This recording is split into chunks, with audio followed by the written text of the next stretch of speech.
नमस्कार दोस्तों, एजुकेशन 790 से मैं सुरेश यादव। दोस्तों, आज का जो हमारा टॉपिक है, भारत में यूरोपीय कंपनियों का आगमन एवं प्रसार। यह हमारा आधुनिक भारत चल रहा है। इसके पहले भी हमने एंशिएंट और मेडिवल हिस्ट्री के सारे वीडियो लोड कर दिए हैं, जो इम्पॉर्टेंट फैक्ट है, तो उसको जा करके आप सब अवलोकन करिए, अवश्य आपको लाभ मिलेगा। और दोस्तों, एजुकेशन 790 को आप सब सब्सक्राइब करें, लाइक करें और दोस्तों में शेयर करें। तो अब हम देखते हैं कि भारत में यूरोपीय कंपनियों का आगमन किस प्रकार से होता है। तो देखिए, जो हमारा एक क्रम है, एक क्रम हमें याद रखना है कि भारत में यूरोपीय कंपनियों का आगमन क्रम इस प्रकार है।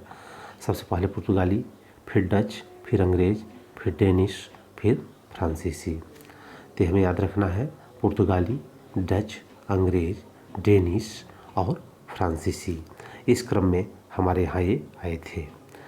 वास्को डी गामा ने 17 मई 1498 ईस्वी में भारत के पश्चिमी तट पर स्थित कालीकट बंदरगाह पहुंचकर भारत एवं यूरोप के बीच नए समुद्री मार्ग की खोज की।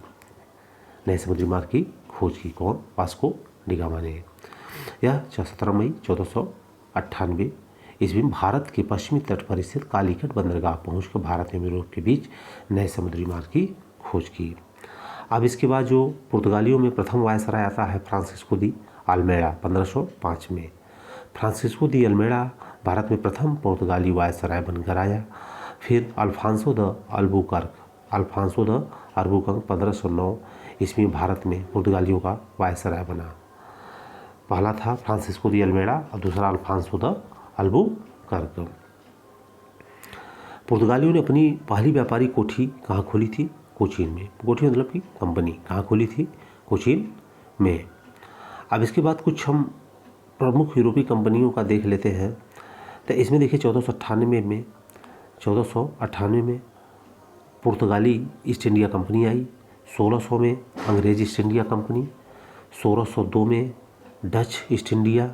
1616 में डेनिश और 1664 में फ्रांसीसी और 1731 में स्वीडिश ईस्ट इंडिया कंपनी ये आती है यहाँ पे आती है। अब हम इसमें देखते हैं कि जैसा हमने पहले बता दिया कि पुर्तगालियों ने अपनी पहली व्यापारी कोठी कोचीन में खोली थी। कहाँ खोली थी? कोचीन में खोली थी। इसके बाद कार्नेलियस द हस्तमान 1596 ईस्वी में भारत में आने वाला प्रथम डच नागरिक था। तो इसका नाम हमें याद रखना है, कार्नेलियस द हस्तमान। कार्नेलियस द हस्तमान 1596 में भारत में आने वाला प्रथम डच नागरिक था। डचों ने 1602 ईस्वी में पूर्व से व्यापार करने के लिए डच ईस्ट इंडिया कंपनी की स्थापना की। कोरोमंडल तट पर मुसलीपट्टनम में 1605 ईस्वी में प्रथम डच फैक्ट्री की स्थापना की गई। 1605 में कहाँ पे? मुसलीपट्टनम में। डच भारत में नील, शोरा और सूती वस्त्र निर्यात करते थे। डच भारत में नील, शोरा और सूती वस्त्र निर्यात करते थे। अंग्रेजों ने पूर्ण रूप से डचों को 1795 ईस्वी में भारत से बाहर कर दिया। डचों ने, शायद यहाँ पे रॉन्ग है, 1759 बेदारा के युद्ध में डचों का पूर्ण सफाया हो जाता है। तो यहाँ फैक्ट याद रखना, शायद ये बाई मिस्टेक है कि अंग्रेजों ने पूर्ण से डचों का सफाया 1759 में बेदारा के युद्ध में इनको बाहर भगा दिया। अंग्रेजों की प्रथम व्यापारी कोठी सूरत में 1608 में खोली गई। लुई 14वें के मंत्री गोल्बर्ट ने पूर्व में व्यापार करने के लिए 1664 ईस्वी में एक फ्रेंच ईस्ट इंडिया कंपनी का निर्माण किया, जिसका नाम था इंडे से ओरियंतलेस। इंडे से ओरियंतलेस। ये हमें याद रखना किसकी कंपनी थी? ये फ्रेंच की थी। अब देखिए, भारत में फ्रांसीसियों की प्रथम कोठी फैंको कैरो के द्वारा सूरत में 1667 में स्थापित की गई। फ्रांसिस मार्टिन 1674 में पांडिचेरी की स्थापना करता है। कौन? फ्रांसिस मार्टिन 1674 ईस्वी में पांडिचेरी की स्थापना करता है। डेनमार्क वासियों का आगमन 1616 में होता है। कब होता है? 1616 में होता है। अब इसमें हम देखते हैं ब्रिटिश फ्रेंच संघर्ष। ब्रिटिश और फ्रांस का काफ़ी संघर्ष चलता है, तो इसको हम देख लेते हैं इसमें क्या क्या है। तो अब देखिए इसमें जो हमारा प्रथम कर्नाटक युद्ध होता है, यह युद्ध तो कर्नाटक में लड़ा जाता है, लेकिन इसका असर यूरोप में देखने को मिलता है। 1746 से 1748 ऑस्ट्रिया के उत्तराधिकार से प्रभावित 1748 ईस्वी में आक्सला सापल की संधि के द्वारा ऑस्ट्रिया उत्तराधिकार युद्ध समाप्त हो गया और इसी संधि के तहत कर्नाटक का प्रथम समाप्त। कई बार यहाँ क्वेश्चन बनता है कर्नाटक का प्रथम युद्ध कब हुआ था, टाइम ड्यूरेशन इसका है 1746 1748 पर। उस संधि का क्या नाम है, तो आक्सला सापल संधि का क्या है, आक्सला सापल। और प्रथम युद्ध किस लिए हुआ था, तो यह ऑस्ट्रिया के उत्तराधिकार के लिए हुआ था। तो यहाँ से फैक्ट बन जाते हैं, या कई बार सुमेलित करने के लिए आ जाता है प्रथम द्वितीय तृतीय, इसके बाद संधि को सुमेलित करना होता है। हमें फैक्ट याद रखना है कि प्रथम कर्नाटक युद्ध 1746 1748 ईस्वी ऑस्ट्रिया के उत्तराधिकार से प्रभावित 1748 ईस्वी में हुई आक्सला सापल की संधि के तहत ऑस्ट्रिया का उत्तराधिकार युद्ध समाप्त हो गया और इसी संधि के तहत कर्नाटक का प्रथम युद्ध समाप्त होता है। कर्नाटक प्रथम युद्ध समाप्त होता है। अब देखिए हम देखते हैं कर्नाटक का दूसरा युद्ध। तो कर्नाटक का द्वितीय युद्ध जो है 1749 से 1754, फिर देखिए कब होता है, 1749 से 1754 के बीच में होता है। 46 48 फिर 49 से 54, यहाँ पे करीब लंबा चलता है हुआ। इस युद्ध में फ्रांसीसी गवर्नर डुप्ले की हार हो जाती है। किसकी हार हो जाती है, डुप्ले की हार हो जाती है और उसे वापस बुला लिया जाता है। जबकि देखिए जो डुप्ले था यह बहुत महत्वाकांक्षी गवर्नर था, फ्रांस का बहुत बड़ा महत्वाकांक्षी था, लेकिन इसी डुप्ले को वापस बुलाने के बाद फ्रांसीसियों की सत्ता क्या हो जाती है, कमज़ोर होने लगती है, क्योंकि यह बहुत बड़ा महत्वाकांक्षी था और इसी को वहाँ का शासक बुला लेता है और उसकी जगह पे गोडेहू को भेज देता है। किसको भेजता है, गोडेहू को भारत में अगला फ्रांसीसी गवर्नर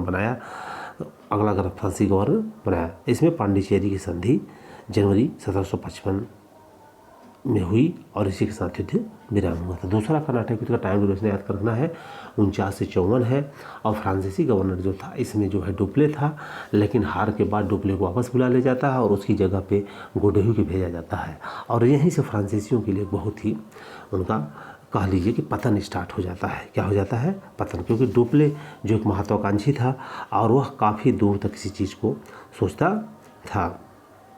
और द्वितीय जो हुआ था वो पांडिचेरी की संधि हुई थी। क्या हुई थी, पांडिचेरी की संधि हुई थी। अब तीसरा कर्नाटक युद्ध का टाइम ड्यूरेशन हमारा है, एक कर्नाटक का है 56 से लेकर के 1763 तक। अब देखिए जस्ट 2 साल बाद कंटिन्यूस संघर्ष जारी है। पहला था 46 से 48, दूसरा जस्ट 1 साल बाद 49 से 54 और तीसरा है जस्ट 2 साल बाद 56 से लेकर के 63। 1756 के बीच हुआ। 1756 में शुरू हुआ यह सप्तवर्षीय युद्ध का एक ही अंश था कि पेरिस की संधि होने पर युद्ध समाप्त हुआ। कहाँ संधि हुई, पेरिस संधि हुई। तो पहले से सापला की संधि, दूसरे में पांडिचेरी की संधि और तीसरे में पेरिस की संधि।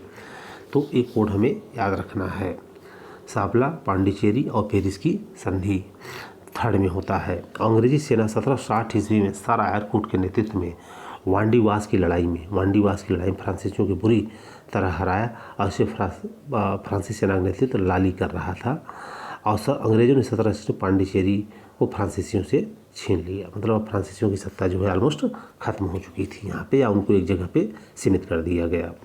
तो अंग्रेजी सेना 1760 में सर आयरकूट के नेतृत्व में वांडीवास की लड़ाई होती है और फ्रांसीसियों को बुरी तरह हराया और इसमें फ्रांसीसी सेना का नेतृत्व लाली कर रहा था। कौन कर रहा था, लाली कर रहा था। अंग्रेजों ने 1760 में पांडिचेरी को फ्रांसीसियों से छीन लिया। अब इसके बाद हम नेक्स्ट देखते हैं ब्रिटिश ईस्ट इंडिया की स्थापना शुरू हो जाती है यहाँ पे। अब इसमें जो है इम्पॉर्टेंट फैक्ट जो है देख लेते हैं। ब्रिटिश मर्चेंट एडवेंचर कंपनी की स्थापना 1599 में हुई। इंग्लैंड की महारानी एलिजाबेथ 31 दिसंबर 1600 ईस्वी को एक चार्टर प्रदान किया। इसके अनुसार इंग्लिश ईस्ट इंडिया कंपनी का जन्म हुआ।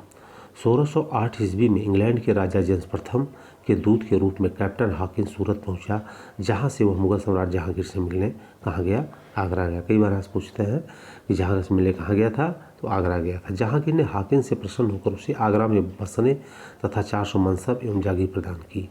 आगरा में बसने तथा 400 मनसब की जागीर प्रदान करता है। ब्रिटिश ईस्ट इंडिया कंपनी का प्रथम गवर्नर टॉमस स्मिथ था। जहांगीर के दरबार में जेम्स प्रथम के राजदूत कैप्टन हॉकिंस और सर टॉमस रो 1609 में कैप्टन हॉकिंस और सर टॉमस रो 1615 में आया। 1615 में सर टॉमस रो आया।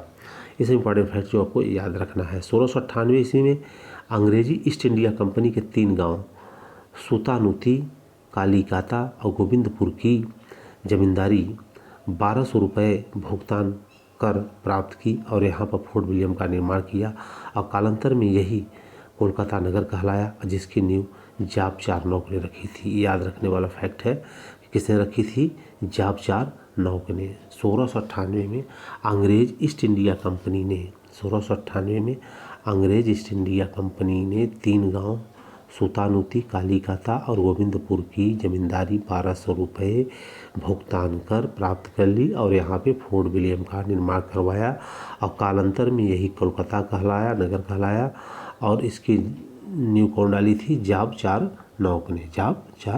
नौक ने। वेरी इंपॉर्टेंट फैक्ट है जो याद रखना है।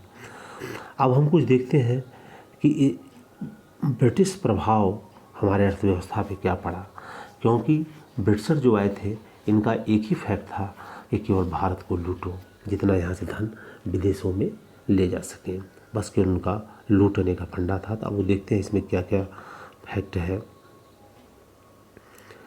हेस्टिंग्स ने 1772 में द्वैध शासन व्यवस्था को समाप्त कर भू राजस्व की वसूली के लिए फार्मिंग सिस्टम की शुरुआत की। किसने करता है? हेस्टिंग्स ने फार्मिंग सिस्टम की शुरुआत करता है। फार्मिंग सिस्टम के अंतर्गत राजस्व वसूली की जिम्मेदारी उसे दी जाती थी जो सबसे अधिक बोली लगाता था। क्लाइव के समय भू राजस्व का वार्षिक बंदोबस्त होता था, जिसे हेस्टिंग्स ने बढ़ाकर 505 वर्ष कर दिया था। कॉर्नवालिस ने गवर्नर जनरल बनने के बाद एक 10 साला बंदोबस्त लागू किया, जिसे 1793 ईस्वी में अस्थायी बंदोबस्त में परिवर्तित कर दिया गया। इन सालों का मेन टारगेट था कि यहाँ से ज़्यादा कर को लूटना, मतलब ज़्यादा से ज़्यादा पैसा का शोषण करना। अस्थायी बंदोबस्त के अंतर्गत ब्रिटिश भारत का लगभग 19% हिस्सा आता था। अस्थायी बंदोबस्त के अंतर्गत ब्रिटिश भारत का लगभग 19% हिस्सा आता था।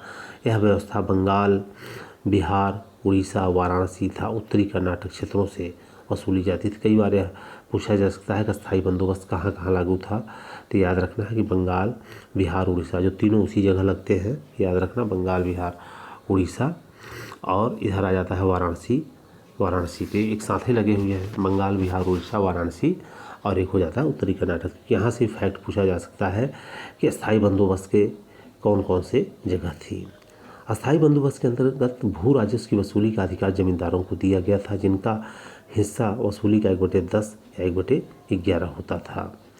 अब 1792 में स्थापित रैयतवाड़ी का जन्मदाता मुनरो और कैप्टन रीड थे। रैयतवाड़ी व्यवस्था का जन्मदाता कौन था? मुनरो और कैप्टन रीड थे। याद रखना है, रैयतवाड़ी का जन्मदाता कौन था? मुनरो और रीड। प्रथम रैयतवाड़ी व्यवस्था को तमिलनाडु के वारामहल जिले में लागू किया गया था। कहाँ किया गया था? वारामहल जिले में लागू किया गया था। महालवारी व्यवस्था ब्रिटिश भारत के कुल क्षेत्र के 30% हिस्से पर लागू थी। महालवारी व्यवस्था ब्रिटिश भारत के कुल क्षेत्रफल के 30% हिस्से पर लागू थी। महालवारी व्यवस्था के अंतर्गत दक्कन के कुछ जिले से उत्तर भारत, आगरा, अवध, मध्य प्रांत, पंजाब कुछ हिस्से शामिल थे। अब ये भी याद रखना है कि महालवारी व्यवस्था में उत्तर भारत मतलब संयुक्त प्रांत, आगरा, अवध और मध्य प्रांत, पंजाब कुछ हिस्से, क्योंकि यहाँ से भी क्वेश्चन बनता है। महालवारी व्यवस्था का प्रस्ताव सर्वप्रथम 1819 में हाल्ट मैकेंजी द्वारा लाया गया था। किसके द्वारा लाया गया था? हाल्ट मैकेंजी द्वारा। तो दोस्तों, तो इस प्रकार से हमारे कंपनी और उनके किस प्रकार से भारत पे अर्थव्यवस्था का शोषण हुआ, इस वीडियो हमने देखे और उस पर जो इम्पोर्टेंट फैक्ट थे उस पर हमने डिस्कशन किया। तो दोस्तों, आज के लिए बस इतना ही। जय हिंद, जय भारत। फिर मिलेंगे हम नेक्स्ट वीडियो के साथ। तो दोस्तों, जय हिंद।